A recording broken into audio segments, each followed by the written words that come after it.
నిన్నటి రోజున ముఖ్యమంత్రి రేవంత్ రెడ్డి గారు పిచ్చి మాటలు, అసలు ఒక ముఖ్యమంత్రిగా మాట్లాడాల్సినటువంటి మాటలు కాకుండా ఒక బజారు వ్యక్తిలా నిన్న వారు మాట్లాడారు. అందులో ప్రధానంగా ఈ రాష్ట్రంలో గతంలో పరిపాలన సౌలభ్యం కోసం గతంలో పనిచేసినటువంటి సర్పంచులు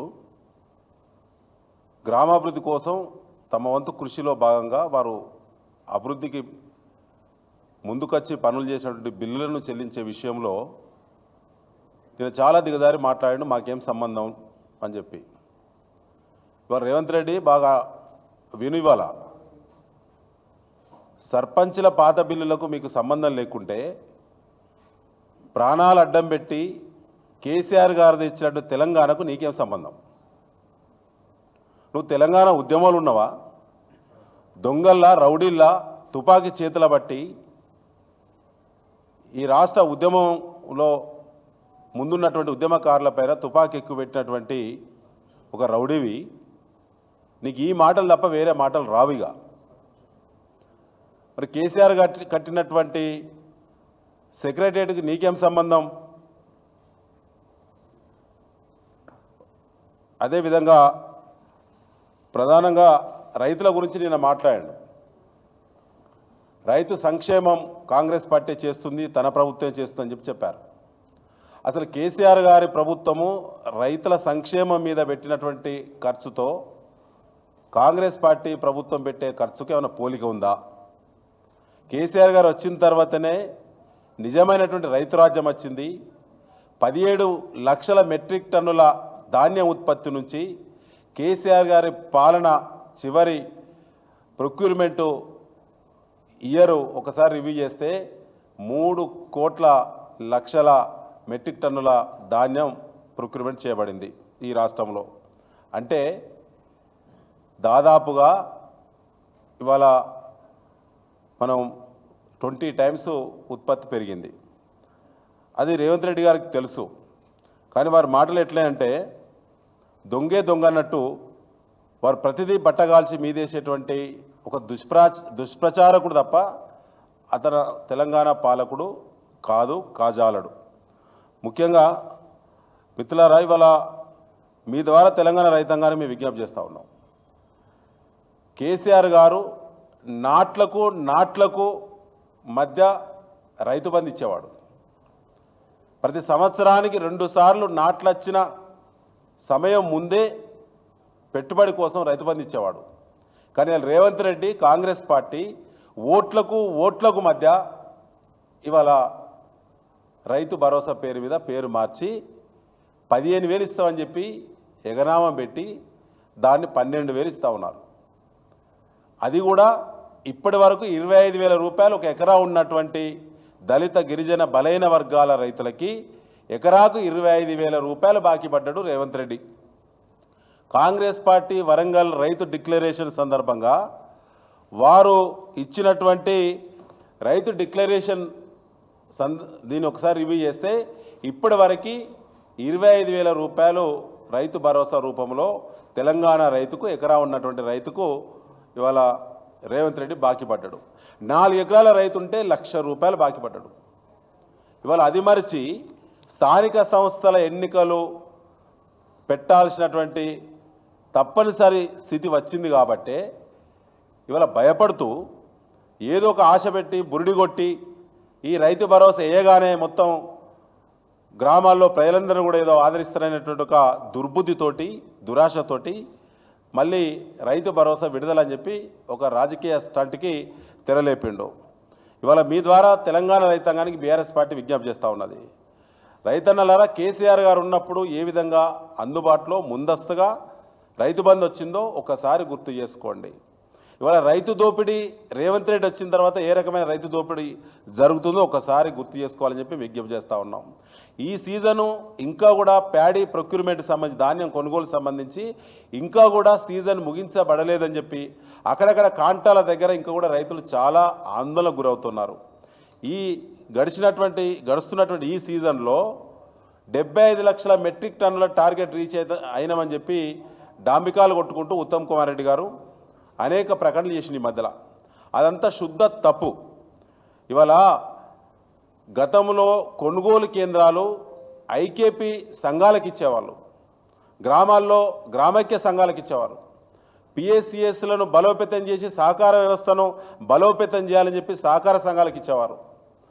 కానీ ఈసారి కాంగ్రెస్ పార్టీ కార్యకర్తలకు, కాంగ్రెస్ పార్టీ నాయకులకు 50% కొనుగోలు కేంద్రాలు ఈ సీజన్లో గడిచినటువంటి ఎండాకాలం సీజన్ ప్రొక్యూర్మెంట్ సంబంధించి సివిల్ సప్లైస్ డిపార్ట్మెంటు 50% కొనుగోలు కేంద్రాలు వాళ్ళ పార్టీ కార్యకర్తలకు ఇచ్చిండ్రు. ఈసారి రైతులు పడ్డంత కష్టం తెలంగాణలో పంట కొనుగోలు విషయంలో ఎప్పుడూ జరగలేదు. ఎందుకంటే ప్రతి బస్తాకు 5 కిలోలు కట్ చేశారు. అంటే క్వింటాలకు 10 కిలోల చొప్పున 75 లక్షల మెట్రిక్ టన్నుల ధాన్యం కొనుగోలు జరిగిందని చెప్పి ఉత్తమ్ కుమార్ రెడ్డి గారు ప్రకటించారు. రేవంత్ రెడ్డి గారు నిన్న కూడా మాట్లాడిల్లు, బ్రహ్మాండంగా కొనుగోలు చేసినాం ఈ సంవత్సరం అని చెప్పి. 75 లక్షల మెట్రిక్ టన్నుల ధాన్యం కొనుగోలులో క్వింటాలకు 10 కిలోల కోత విధించి రైతులను దోపిడీ చేసింది కాంగ్రెస్ పార్టీ కార్యకర్తలు కొనుగోలు కేంద్రాల రూపంలో. 50% వాళ్ళే. కొత్తగా కొనుగోలు కేంద్రాలు ఈ సంవత్సరం మాత్రమే.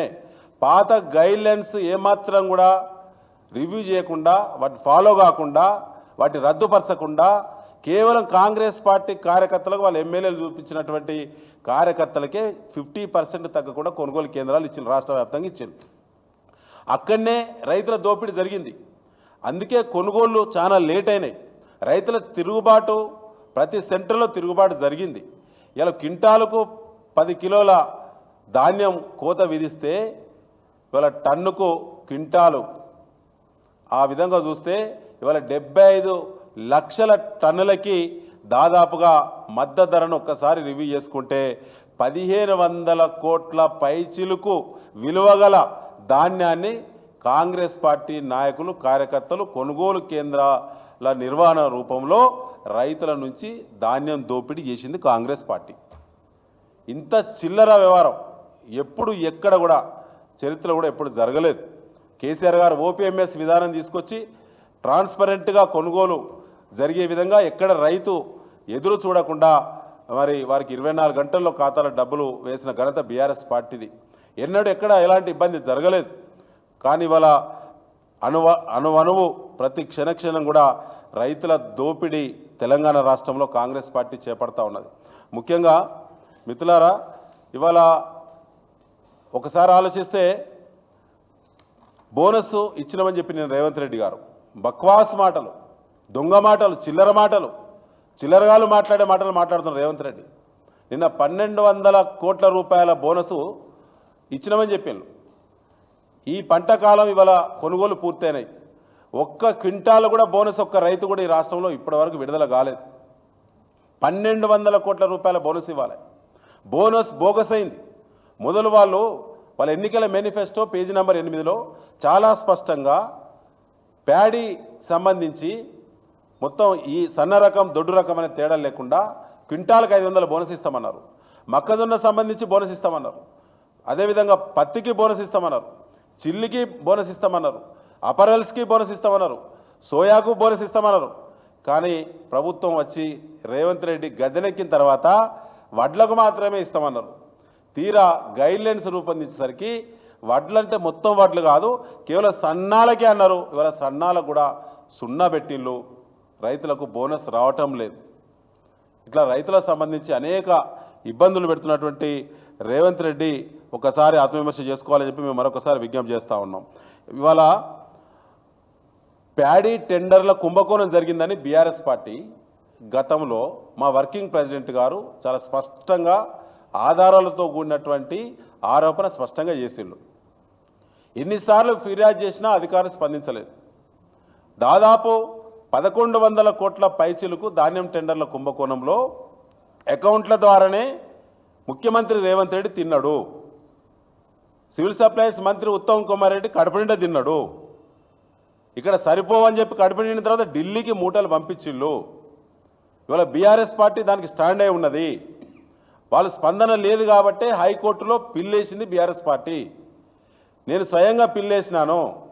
ఇప్పటికీ 16 వాయిదాలు, ఇవాళ కూడా వాయిదా ఉన్నది. 16 సార్లు గౌరవ కోర్టు అడిగింది, రాష్ట్ర ప్రభుత్వానికి నోటీసులు పంపించింది. కౌంటర్ దాఖలు చేయండి ఈ కుంభకోణం పైన అని చెప్పి నోటీసులు పంపిస్తే రేవంత్ రెడ్డి తప్పిసుక తిరుగుతున్నాడు. ఉత్తమ్ కుమార్ రెడ్డి పరారై, పత్తా లేకుండా పరారై అవుతున్నాడు. సివిల్ సప్లైస్ డిపార్ట్మెంట్ ఆఫీస్కి రావటం లేదు. ఇన్నిసార్లు ఎందుకంటే మరి మీరు దొంగ పనే మీరు చేయకుంటే, దొంగతనం మీరు చేయకుంటే, కుంభకోణమే జరగకుంటే, ఆధారాలు అబద్ధమైతే మీరు కోర్టు నుంచి 16 వాయిదాలు ఎందుకు తప్పించుకుంటున్నారు? ఈ ప్రభుత్వం తప్పించుక తిరుగుతున్నది. ఖచ్చితంగా ధాన్యం టెండర్ల కుంభకోణంలో రేవంత్ రెడ్డికి, ఉత్తమ్ కుమార్ రెడ్డికి మెడకు ఉరి పడక తప్పదు. రైతుల ఉసురు తప్పకుండా తగులుతుంది కాంగ్రెస్ పార్టీకి, రేవంత్ రెడ్డి ముఖ్యమంత్రికి. ఇదే కాకుండా నిన్న రైతు వేదికలు పనికే రావని చెప్పిళ్ళు, కానీ నిన్న రైతు వేదికల్లో నిన్న కార్యక్రమం నిర్వహించిళ్ళు. అంటే వారు మాట్లాడినటువంటి మాటకి జరిగేటువంటి పనికి ఏమాత్రం పొంతన లేదు. ముఖ్యంగా మిత్రులారా, మీ ద్వారా మేము డిమాండ్ చేస్తూ ఉన్నాం, ఖచ్చితంగా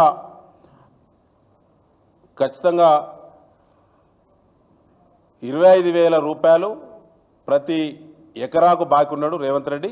కాంగ్రెస్ పార్టీ స్థానిక సంస్థల ఎన్నికల స్టంటులో భాగంగా ఇవాళ రైతు భరోసా అని చెప్పి తెరలేపిళ్ళు. రైతులందరూ కూడా ఇది స్పష్టంగా అర్థమైంది, అర్థం చేసుకోవాలని చెప్పి కూడా మేము విజ్ఞప్తి చేస్తూ ఉన్నాం. ముఖ్యంగా ఎకరాకి 25,000 రూపాయలు ఊళ్ళో కాంగ్రెస్ పార్టీోడు స్థానిక సంస్థల్లో ఎన్నికల్లో పోటీ చేసేటోడు ఎకరాకి 25,000 రూపాయలు ఇచ్చేదాకా, వాళ్ళ ప్రభుత్వం నుంచి రైతు ఖాతాలో పడేదాకా వాళ్ళను ఊళ్ళకు రానివద్దని, పొలిమేరలనే వాళ్ళని తిరిగి తిప్పి పంపాలని చెప్పి మేము ముఖ్యంగా రైతులకు విజ్ఞప్తి చేయడం జరుగుతూ ఉన్నది. అదేవిధంగా మిత్రులారా, ఇంకొక విషయము, ఇటీవల కాలంలో మా నాయకుల మీద, కేసీఆర్ గారి మీద, కేటీఆర్ గారి మీద, హరీష్ రావు గారి మీద రేవంత్ రెడ్డి యొక్క ప్రవర్తన ఎట్లుందంటే ఒక సైకోను మరిపించే విధంగా ఉన్నది. ఆయన ఒక సైకో పాలన చేస్తూ ఉన్నాడు. అతను పాలన, ప్రభుత్వ ఫోకస్ అంతా కూడా మా పార్టీని ఎట్లా బదనాం చేయాలి, ఎట్లా తప్పుడు కేసులు పెట్టాలి, ఎట్లా దుష్ప్రచారం చేయాలి, ఎట్లా రోజు బ్యానర్ ఐటమ్ కవరేజ్ తీసుకోవాలనేటువంటి తప్ప ఎక్కడ కూడా ప్రజల యొక్క సమస్యల మీద దృష్టి లేదు. ఇలా గ్రామాలన్నీ వల్లకాడైపోయినాయి. ఏ ముఖం పెట్టుకొని కాంగ్రెస్ పార్టీ మంత్రులు, ఎమ్మెల్యేలు గ్రామాల్లో పర్యటిస్తారు? ఏ ముఖం పెట్టుకొని వాళ్ళు స్థానిక సంస్థల ఎన్నికల్లో పోయి ఓట్లు అడుగుతారు? ఏ ఒక్క హామీ నెరవేర్చిల్లని చెప్పి రేవంత్ రెడ్డి ఏ ముఖం పెట్టుకొని ఇలా గ్రామాల్లో వాళ్ళ స్థానిక సంస్థల వాళ్ళ అభ్యర్థులను గెలిపించాలని చెప్పి ఏ ముఖం పెట్టుకొని కాంగ్రెస్ పార్టీ అడుగుతుంది? అన్ని మోసాలే చేసిళ్ళు, ఏ ఒక్కటి కూడా ఇప్పటివరకు నిజం కాలేదు. కాబట్టి అన్ని రకాల మోసాలు అనుభవించినటువంటి ప్రజలందరూ కూడా కాంగ్రెస్ పార్టీకి రాబోయే స్థానిక సంస్థల ఎన్నికల్లో బుద్ధి చెప్పడానికి సిద్ధంగా ఉన్నారు. మేము మీ ద్వారా విజ్ఞప్తి చేస్తా ఉన్నాం, గ్రామాలకు స్థానిక సంస్థల ఓట్ల కోసం వచ్చే అధికార పార్టీ ఎమ్మెల్యేలను, మంత్రులను ఎన్నికల్లో ఇచ్చినటువంటి హామీలు ఏవైతున్నాయో హామీల అమలు చేయాలని చెప్పి అడుగడుగున ప్రజలు నిలదీయాలని చెప్పి బీఆర్ఎస్ పార్టీ పిలుపునిస్తూ ఉన్నది. Thank you.